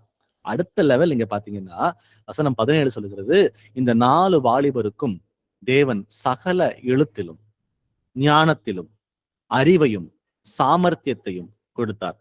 தானியேலை சகல தரிசனங்களையும் சொப்பனங்களையும் அறியத்தக்க அறிவுள்ளவர் ஆக்கினார். பாத்தீங்களா, இங்க இப்போ பரிசுத்தமாக வாழ்ந்ததுனால அவங்களுக்கு கிடைச்ச ஒரு பெரிய கிரேஸ் என்ன அப்படின்னா, எழுத்திலும் ஞானத்திலும் அறிவையும் சாமர்த்தியத்தையும் தரிசனங்களையும் சொப்பனங்களையும் அறியத்தக்கதாக அறிவுள்ளவராக ஆக்கினார் என்றதை பார்க்கிறோம். சோ இந்த பரிசுத்தமாக வாழும் பொழுது நம்ம பரிசுத்தமாக வாழ்ந்து தேவனுக்கு கீழ்ப்படிய வேண்டும் என்ற அந்த உறுதியோட எங்கு சென்றாலும், அவங்க போன இடம் ரொம்ப மோசமான ஒரு இடம், கல்தேருடைய அந்த நாடு. அங்க அவங்கள மானிட்டர் பண்றதுக்கு யாருமே கிடையாது. அங்க எப்படி வேணா வாழலான்ற அந்த முடிவை தானியேலோ அவங்க 3 பேரும் 4 பேர் எடுத்துருந்துக்கலாம். ஆனா அந்த முடிவை அவங்க யாருமே எடுக்கவே இல்லை. இல்ல நான் ஒரு யூதன், இதுதான் என்னுடைய வாழ்க்கை முறை, நான் இப்படிதான் வாழ்வேன்ற அந்த முடிவை அவங்க எப்பவோ எடுத்த முடிவுல உறுதியாக இருந்து அவங்க தீட்டுப்படல் ஆகாதுன்னு சொல்லிட்டு எந்த அசுத்தமான காரியங்களுக்கும் இடம் கொடுக்காம அவங்க கர்த்தருக்கு கீழ்ப்படிந்திருந்து பரிசுத்தம் உள்ள பிள்ளைகளாக அந்த கல்தேரின் நாட்டின் மத்தியில கூட அவங்க வாழ்ந்தார்கள். அந்த பாபிலோன் அந்த பாபிலோனாக இருக்கிற அந்த இடத்துல எப்படி வேணாலும் வாழலான்ற அந்த இடத்துக்குள்ள அவங்க வாழ்ந்தும் கூட கர்த்தர் என்ன பார்க்கிறார், நான் அசுத்தமாக வாழ மாட்டேன், நான் பரிசுத்தமாக தான் வாழ்வேன்ற அந்த முடிவை எடுத்து அவர்கள் வைராக்கியம் பாராட்டின பொழுது கடைசியா கர்த்தர் அவர்களுக்கு கொடுத்த பரிசு என்னன்னா, எழுத்திலும் ஞானத்திலும் அறிவிலும் சாமர்த்தியத்திலும் தானியேலை சகல தரிசனங்களிலும் சொப்பனங்களிலும் அறியத்தக்க அறிவுள்ளவர் ஆக்கினார் அப்படின்றத பார்க்கிறோம் இங்க. So it follows. பரிசுத்தமாக கீழ்ப்படுதலுள்ள பிள்ளைகளாக நமக்கும் கூட இதேதான். வாழும் பொழுது நம்ம வந்து கர்த்தருக்கு வைராக்கியம் பாட்டும் பொழுது கண்டிப்பா நம்ம வந்து கர்த்தர் நமக்கு தேவையானதை அனைத்தையும் கொடுத்து நம்மை வந்து அவர் வழிநடத்துவதற்கு ஒரு வல்லமை உள்ள தேவனாக இருக்கிறார். ஸோ இன்றைக்கு ஆரம்பத்துல பார்த்த வசனத்தை மீண்டும் வாசிக்கிறேன். யோவான் 8ஆம் அதிகாரம் வசனம் 31. இயேசு தம்மை விசுவாசித்த யூதர்களை நோக்கி, நீங்கள் என் உபதேசத்தில் நிலைத்திருந்தால் மெய்யாகவே என் சீஷராய் இருப்பீர்கள். இப்போ நம்ம எல்லாரும் இயேசு கிறிஸ்துவின் உண்மையுள்ள சீஷனாக இருக்கணும் அப்படின்னா அந்த வேத வாக்கியங்கள்ல அவர் உபதேசங்கள்ல நம்ம வந்து நிலைத்திருக்க வேண்டும் என்று நம்ம வந்து இப்போ பார்த்தோம். அப்போ அதுல பார்த்த சில தலைப்புகளை திரும்ப ரீஃபேஸ் பண்றேன். முதல்ல, இயேசுவின் வார்த்தைகள் நிலைத்திருப்பவனே உண்மையுள்ள சீஷன். நான் வார்த்தைகளை கேட்பேன் ஆனா கீழ்ப்படிய மாட்டேன்னா அவன் சீஷனாக இருக்க முடியாது. கேட்டு கீழ்ப்படிய வேண்டும் என்று பார்த்தோம். ரெண்டாவது என்ன பார்த்தோம் அப்படின்னா, தேவனுடைய வார்த்தை சத்தியத்தையும் வஞ்சனையும் வெளிப்படுத்தி காட்டுகிறது. இது தப்பு, இது சரி என்பதை வகையறுத்து பார்க்கக்கூடிய ஞானத்தை வேத வாக்கியங்கள் நமக்கு தருகிறது. மூன்றாவதாக, தேவனுடைய வார்த்தை அடிமைத்தனத்திலிருந்து நமக்கு விடுதலை அளிக்கிற வார்த்தைகளாக இருக்கிறது. இப்ப தேவனுடைய வார்த்தை உள்ள போகும் பொழுது அது வெறும் இன்ஃபர்மேஷன் மட்டும் கிடையாது. அந்த வார்த்தை நமக்கு டெலிவரன்ஸ், அதாவது நமக்கு விடுதலையை கொடுக்கிற வல்லமை உள்ள வார்த்தைகளாகவே இருக்கிறது என்று பார்த்தோம். அடுத்ததா, தேவனுடைய வார்த்தை உள்ளான மனிதனை ஆளுகை செய்ய வேண்டும். அந்த வாக்கியங்கள் நம்ம இருதயத்துல வந்து பரிபூர்ணமாக வாசம் பண்ணணும். அந்த பரிபூர்ணமாக வாசம் பண்ணுவது மாத்திரமல்ல, அதை வாசம் பண்ணும் பொழுது அதை கேட்டு அந்த வசனங்கள் சொல்றபடியாக நம் வாழ்க்கையை நகர்த்த வேண்டும் என்று கர்த்தர் அங்க சொல்றாங்க. கடைசியா பார்த்தது என்ன அப்படின்னா, தேவனுடைய வார்த்தையானது கீழ்ப்படிதலையும் பரிசுத்தையும் உண்டாக்குகிறது. அப்போ அந்த வார்த்தை நமக்குள்ள இருந்துச்சு அப்படின்னா ஆட்டோமேட்டிக்கா நம்ம வந்து கீழ்ப்படிய ஆரம்பிக்கணும். கீழ்ப்படிய ஆரம்பிக்கும் பொழுது நாம பரிசுத்தம் உள்ள பிள்ளைகளாக, தேவன் எப்படி பரிசுத்தராக இருக்கிறாரோ நாமும் கூட நம் நடக்கைகள் எல்லாவற்றிலையும் பரிசுத்தம் உள்ள பிள்ளைகளாக இருந்து அவர் வரும்போது அவரை தரிசிப்பதற்கு அது ஏதுவாக இருக்கும். ஸோ அந்த எண்ணங்களோட கர்த்தர் கொடுத்த வார்த்தைகள் நன்றி செலுத்தி நம்மள யாராவது ஒருத்தர் ஒரு பிரேயர் பண்ணி இந்த பைபிள் ஸ்டடியை க்ளோஸ் பண்றீங்களா? ஸ்தோத்திரம் ஆண்டவரே, அன்பின் பரிசுத்த பிதாவே, நேற்றும் இன்றும் என்று மாறாத தேவனை நன்றியோடு ஸ்தோத்தரிக்கிறோம், துதிக்கிறோம் ராஜா. அப்பா, அந்த ஜீவனுள்ள வார்த்தையை எங்களோடு பேசுனீங்கப்பா, அதற்காக ஸ்தோத்திரம். இதோ ஆசாரியன் உதடுகள் அறிவை காக்க வேண்டும், வேதத்தை அவன் வாயில தேடுவார்கள், அவன் கர்த்தருடைய தூதர் நீங்கப்பா. உங்களுடைய தாசன் மூலியமா அப்பா அநேக வார்த்தை எங்களோடு பேசுனீங்கப்பா, அதுக்காக ஸ்தோத்திரம் ஆண்டவரே. கர்த்தருடைய வேதத்தில் பிரியமா இருந்து இரவும் பகலும் அவருடைய வேதத்தில் தியானமா இருக்கிற மனுஷன் பாக்கியவான் சொன்னீங்க தகப்பனே. அப்பா, அதை கேட்ட ஒவ்வொருவரும் ஆண்டவரே, இதை கேட்ட பிரதர்ஸ் அண்ட் சிஸ்டர்ஸ், சகோதர சகோதரிகள், சிறியோர்கள் பெரியோர்கள் அனைவரும் கர்த்தர் இந்த வார்த்தையை கேட்டப்பா இரவும் பகலும் உங்களுடைய வேதத்தில் தியானமா இருக்கிற பிள்ளைகளாக எங்களை மாற்றுங்க ஆண்டவரே. அப்பா, அதே போல என் கண்மலையும் என் மீட்பெருமாய கர்த்தாவே, என் வாயின் வார்த்தைகளை என் இருதயத்தின் தியானமும் உங்கள் சமூகத்தில் பிரியாக இருப்பதாக என்ற வேதத்தின் மூலியமா அநேக வார்த்தையின் மூலியமா பேசுனீங்கப்பா. அந்த வார்த்தையின் மூலியமா அந்த வார்த்தையை கேட்டால் மட்டும் போதாதாண்டவர, அந்த வார்த்தையின் பிரகாரம் நாங்கள் ஒவ்வொருவரும் நடக்க எங்களை தகுதிப்படுத்துங்கப்பா. அதே போல் நான் பரிசுத்தரா இருக்கிறது போல நீங்களும் பரிசுத்தரா இருங்கள் நீங்கப்பா. அதே போல கர்த்தர் தாமே ஒவ்வொரு வார்த்தையில் ஜீவன் இருக்கிறது, இந்த வார்த்தையில் மரணம் இல்லை ஆண்டவரே. இந்த வார்த்தையை நாங்கள் எப்பொழுதுமே கேட்டுக்கொண்டே இருக்க வேண்டும் என்பது எங்கள் இருதயத்திற்குமான பலகையிலே நாங்கள் அதை பதிய வைத்து அந்த வார்த்தையின் பிரகாரம் ஒவ்வொருவரும் நடக்க எங்களை தகுதிப்படுத்துங்கப்பா. பரிசுத்தமாகிறவன் இன்னும் பரிசுத்தமாகட்டும் என்று வேதம் சொல்லுகிறது ஆண்டவரே. இது கடைசி எச்சரிப்பின் காலத்திலே நாங்கள் ஒவ்வொரு நாளும் வாழ்ந்து ஒவ்வொரு நாளையும் கடந்து போய் கொண்டு இருக்கிறோம் அப்பா. இன்னும் அநேக வார்த்தைகளை என்னுடைய தாசன் மூலியமா வெளிப்படுத்துங்கப்பா. அப்பா, இதை கொடுத்த தாசனையும் அப்பா ஒரு குடும்பத்தையும் கர்த்தர் ஆசீர்வதித்து இன்னும் அநேக வார்த்தைகளை எங்களோடு பேசும்படியாக நீங்க வெளிப்படுத்துங்கப்பா. இதை கேட்ட ஒவ்வொருவரையும் கர்த்தர் ஆசீர்வதித்து இந்த வேதமே எங்களுக்கு ஜீவனுள்ள வார்த்தையாக ஒவ்வொரு நாளும் எங்கள் இருதயமான பலகையிலே நாங்கள் பதிய வைத்து அதன் பிறகு நடக்க எங்களை தகுதிப்படுத்துங்கப்பா. அப்படியே செய்ய ரட்சகர் மீட்பெருமாகிய இயேசு கிறிஸ்துவின் நாமத்தினாலே ஜெபிக்கிறேன். செபம் கேளு எங்கள் ஜீவனுள்ள நல்ல பிதாவே. Amen. Amen. Praise the lord. சொல்லுங்க பிரதர். எனக்கு இடுப்புல ரொம்ப பெயின் பிரதர், காலும் நரம்பு வலி ஜாஸ்தி ஆயிடுச்சு பிரதர். வந்து நரம்பு வலி, கால் ராத்திரில மசில் ஏறிட்டு சனிக்கிழமை அன்னைக்கு இனி நரம்பு வலி ஜாஸ்தி ஆயிட்டு வந்து காலு. சரிங்க. அது ரொம்ப பெயின் ஜாஸ்தி ஆயிடுச்சு. இன்னும் முதுகுல இருக்க நோய் இருக்குது. எலும்புல ரொம்ப நோவுது. எல்லா ஃபுல் பாடி எலும்பு ரொம்ப நோவுது. நரம்பு சரி வலி, அந்த எலும்பு வலி ஃபுல் பாடியில பிரதர். ரொம்ப நோய், எலும்பு ஜாஸ்தின்னு வருது பிரதர். சரி brother, ஜெபம் பண்ணலாம் பிரதர். சரி இயேசுவே brother. ஆண்டவரே, இந்த நேரத்துல சகோதரன் ஜெரால்டுக்காகவும் சமூகத்துக்கு வருகிறோம் ஆண்டவரே. அப்பா உடம்புல வலி இருக்குன்னு சொல்லி சொல்றாரு ஆண்டவரே, நரம்புல வலி இருக்குன்றார் ஆண்டவரே. இதை நீக்கி போட உமால ஒரு செகண்ட் உங்களுக்கு போதும் ஆண்டவரே.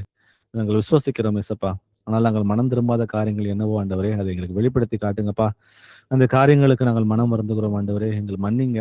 1 யோவான் சொல்லப்படுவது போல நாங்கள் பாவங்களை அறிக்கையிட்டால் எல்லா அநியாயத்தையும் நீக்கி எங்கள் பாவங்களை சுத்திகரிப்பதற்கு நீர் உண்மையும் நீதியும் உள்ள தேவன் சொன்னீங்களே ஆண்டவரே. இந்த நேரத்துல அப்பா அவர் செய்த தப்புதங்களுக்காக நம்ம சமூகத்துக்கு வருகிறோம் ஆண்டவரே. அவர் தயவாய் நீர் மன்னிங்க. அவருக்கு எந்த சூழ்நிலைன்னு சொல்லிட்டு ஆண்டவரே எங்களுக்கு தெரியல. இருந்தாலும் அப்பா அது எல்லாவற்றுக்கும் மேலாக உம்முடைய அன்பு பெரியது, உங்களுடைய கிருபை பெரியது.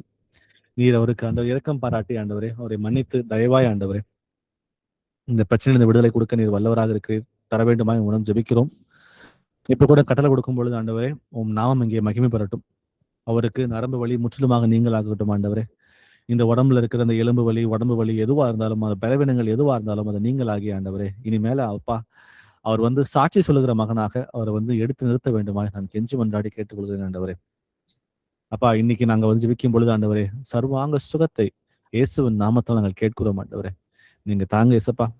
உச்சன் தலை முதல் உள்ளங்கால் வரைக்கும் சகோதரன் ஜெரால்டுக்கு உடம்புல பலவீனங்களை உண்டாக்குகிற எல்லா பலவீனத்தின் அசுத்தாவிகளையும் சாத்தான்களையும் வல்லமையுள்ள இயேசு கிறிஸ்துவின் நாமத்தினாலே கடிந்து கொள்ளுகிறேன். அவர் உடலை விட்டு வெளியே போன்னு சொல்லி இயேசுவின் நாமத்தை கட்டளையிடுறேன். இயேசுவின் நாமத்தை சொல்றேன். சகோதரன் ஜெரால்டுக்கு உச்சன் தலை முதல் உள்ளங்கால் வரைக்கும் உடம்புல நரம்புலையும் எலும்புலையும் உடல்லையும் வலியை உண்டாக்குகிற பலவீனங்களை உண்டாக்குகிற எல்லா பலவீனத்தின் அசுத்தாவிகளையும் சாத்தான்களையும் வல்லமையுள்ள இயேசு கிறிஸ்துவின் நாமத்தினாலே கடிந்து கொள்ளுகிறேன். அவர் உடலை விட்டு இப்பவே வெளியே போன்னு சொல்லி இயேசுவின் நாமத்துல கட்டளையிடுறேன். உனக்கு இங்க அதிகாரம் இல்லை. நீ இயேசுவின் நாமத்திற்கு மண்டியிட்டே ஆகணும். இனிமேலையும் சகோதரனை வஞ்சிப்பதற்கு உனக்கு இடம் இல்லை. Last evil spirit is operating in this body. I command you to leave his body right now in Jesus name. அவருடைய சரீரத்தை இயேசு கிறிஸ்துவ நாமத்திலே ஆசீர்வதிக்கிறேன். அந்த உடல் இப்பவே நார்மல் ஆகணும்னு சொல்லி இயேசுவின் நாமத்துல கட்டளையிடுறேன். சகோதரன் ஜெரால்டோட உடம்பு இப்பவே நார்மல் ஆகணும்னு சொல்லி கர்த்தராக இயேசு கிறிஸ்துவின் நாமத்துல கட்டளையிடுறேன். அப்பா நீர் எப்படி நன்மை செய்கிறவர் சுற்றி திரிந்தீரோ ஆண்டவரே, அது போல நாங்களும் சுற்றி திரியக்கூடிய கிருபை எங்களுக்கு நீங்க கொடுத்தீங்கப்பா. அதுக்காக நன்றி ஆண்டவரே. உங்களுடைய நாமத்திற்கு பிசாசுகள் நடுங்குச்சு ஆண்டவரே. அதே போல ஆண்டவரே இன்றைக்கும் நாங்கள் உங்கள் நாமத்தை உச்சரிக்கும் பொழுது பிசாசுகள் நடுங்கும், வியாதிகள் சுகமாகும் என்பதில் எங்க டவுட்டுமே எங்களுக்கு இல்லை ஏசப்பா. அப்ப இந்த நேரத்துல எல்லா நாமத்திற்கும் மேலான அந்த இயேசு என்ற நாமத்தினால நாங்கள் நிற்கிறோம் ஆண்டவரே. இப்போ நீர் அவருக்கு சுகத்தை கொடுத்ததுக்காக நமக்கு நன்றி செலுத்துகிறோம். ஏனென்றால் உங்களுடைய வார்த்தை வெறுமனை திரும்ப வராது ஆண்டவரே. அது செய்கிற காரியத்தை செய்துதான் வரும்னு எங்களுக்கு தெரியும் ஏசப்பா. இந்த நேரத்துல நாங்கள் முழுமையாக விசுவாசிக்கிறோம் ஆண்டவரே. நீர் அவருக்கு சுகத்தை தந்ததுக்காக கோடி நன்றி. 1 பேதுரு 2:24 படியாக ஜெரால்டு உச்சன் தலை முதல் உள்ளங்கால் வரைக்கும் அவர் உடம்புல இருந்த எல்லா பலவீனங்களும் நீங்களாகி இயேசுவின் தழும்புகளால அவர் சுகமானார் என்றதை நாங்கள் விசுவாசத்தோட அறிக்கையிடுகிறோம் ஆண்டவரே. சுகத்தை தந்ததுக்காக நன்றி ஆண்டவரே. ஏசப்பா இங்கே உங்க நாமம் மகிமை பெறட்டும். ஜெபத்தை இயேசுவின் நாமத்தில் ஏறெடுக்கிறேன் நல்ல பிதாவே. Amen. Amen. Brother praise lord brother. ஏசப்பா உங்களுக்கு சுகத்தை கொடுத்திருக்காரு பிரதர். சரிங்களா? விசுவாசிங்க பிரதர். சொல்லுங்க sister. Praise lord brother. Praise lord sister. இல்லைங்க பிரதர், வீட்டு வேலை ஆகுதுங்க பிரதர். இந்த ஓடெல்லாம் பிரிச்சாச்சுங்க பிரதர். சரி. வீட்டு வேலை நல்லா ஆகணும். 1 வாரமா ஆகுதுங்க பிரதர். ஆளு வரலைங்க பிரதர். சரி. கொஞ்சம் பணம் பற்றாக்குறமா இருக்குது. மேல மெயின் ஒயரு போகுதுங்க பிரதர். அந்த ஒயருக்கு எந்த ஒரு பாதிப்பும் இல்லாத வரங்க ஆளுங்க எந்த ஒரு இது இல்லாத நல்லபடியா வேலை செஞ்சு முடிச்சுட்டு போகணுங்க பிரதர். அதுக்கு பிரேயர் பண்ணுங்க பிரதர். பணம் பற்றாக்குறதுக்கு பிரேயர் பண்ணுங்க பிரதர். சரிங்க சிஸ்டர். 1 லட்சம் ஆகும்னு சொன்னாங்க பிரதர். 1 லட்சம் ஆகும்னு சொன்னாங்க. நாங்க வீட்டு வேலை மொத்தமா அதுக்கு 1.5 லட்சம் கையில வச்சிருக்கிறோங்க பிரதர். அந்த 1.5 லட்சத்திலேயே வீட்டு வேலை முடிஞ்சிடணும்னு பிரேயர் பண்ணுங்க பிரதர். சரிங்க சிஸ்டர். நான் வசனம் சொல்றது போல ஒரு வீடு கட்டுறவன் வந்து புத்தியுள்ள மனுஷனாக இருந்து தங்கிட்ட என்ன இருக்கோ அதை யோசிச்சு நிதானிச்சுட்டு வீடு கட்டணும்னு சொல்லி வசனம் நம்ம சொல்லி கொடுக்குது. சரிங்களா? அப்ப பணத்தை வச்சுட்டு இருக்கீங்க கையில, உங்களுக்கு வந்து ஞானமாய் செயல்படுவதற்கு கர்த்தர் வந்து கண்டிப்பா உதவி செய்வாரு. நீங்க வந்து அதுக்கு வசனத்துக்கு உட்பட்டு இருந்து நீங்க வந்து கரெக்டான முடிவுகளை எடுத்து நீங்க வந்து ஞானமா செயல்படணும்னு நான் ஜெபம் பண்றேன் உங்களுக்கு. சரிங்களா? சரி. அன்பின் ஆண்டவரே இயேசுவே, உம்மை ஸ்தோத்திரிக்கிறோம், துதிக்கிறோம், மகிமைப்படுத்துகிறோம், உங்களுக்கு நன்றி செலுத்துறோம். இந்த நேரத்துல சகோதரிக்காவும் சமூகத்துக்கு வருகிறோம் ஆண்டவரே. அப்பா, அந்த புத்தியுள்ள மனுஷனை போல ஆண்டவரே, அந்த எல்லாவற்றும் நிதானித்தறிந்து அவங்க வந்து பட்ஜெட் வச்சு ஆண்டவரே இந்த வீடு கட்டுறாங்க ஏசப்பா. இப்ப நீங்க வந்து எந்த தடங்களும் இல்லாமல் ஆண்டவரே நீங்க பாதுகாத்து வழிநடத்துங்க ஏசப்பா. தேவையில்லாம எந்த செலவுகளும் உங்களுக்கு வராதபடிக்கு நீர் பாதுகாத்துக் கொள்ளுங்க. யார் வந்தாலும் ஆண்டவரே ஞானமாக இந்த இடத்துல இருந்து செயல்பட்டு அந்த வீடு கட்டுறதுக்கு கிருபை கொடுங்க. அந்த லைன் கிராஸ் ஆகுதுன்னு சொல்லி சொன்னாங்க ஆண்டவரே. வீட்டுல வந்து வேலை செய்வங்க யார் வந்தாலும் சரி ஆண்டவரே, எல்லாரும் பாதுகாப்போட இருந்து அந்த வேலை செய்வதற்கு நீங்க கிருபை கொடுங்கப்பா. அவங்க போட்ட அந்த பட்ஜெட்டுக்குள்ள ஆண்டவரே அவங்களுக்கு தேவையானது எல்லாமே கிடைத்து அதை கட்டி ஆண்டவரே அவங்க சந்தோஷத்தோடும் சமாதானத்தோடும் ஆண்டவரே அந்த வீட்டுல முதல் கூடுகை நடத்தக்கூடிய அந்த கிருபையை நீங்க அந்த அவங்க சகோதரிக்கு நீங்க தாங்க ஏசப்பா. அதன் மூலமாக அங்க சுத்தி இருக்கிற ஜனங்கள் எல்லாரும் ரட்சிக்கப்பட்டு ஆண்டவரே உம் நாமத்தை மகிமைப்படுத்தக்கூடிய பிள்ளைகளாக வாழவும் அவங்க வாழ்ந்து நடக்கவும் உம் நாமத்தை மகிமைப்படுத்தவும் ஆண்டவரே நீ கிருபை பாருங்கப்பா. இதுக்கு தடையா இருக்கிற எல்லா அசுத்தாவின் கிரியைகளும் இயேசுவன் நாமத்துல கடிந்து கொள்ளுகிறேன். அந்த எல்லையை விட்டு வெளியே போன்னு சொல்லி இயேசுவன் நாமத்துல கட்டளையிடுறேன். அப்பா, நீங்க வந்து கூடவே இருந்து ஆண்டவரே சகோதரியை வரம்பிடித்து நீ வழிநடத்த வேண்டுமா இந்த ஜெபத்தை இயேசுவின் நாமத்தில் ஏறெடுக்கிறேன் நல்ல பிதாவே. Amen. Okay, thank you sister. Praise the lord. Praise the lord brothers and sisters.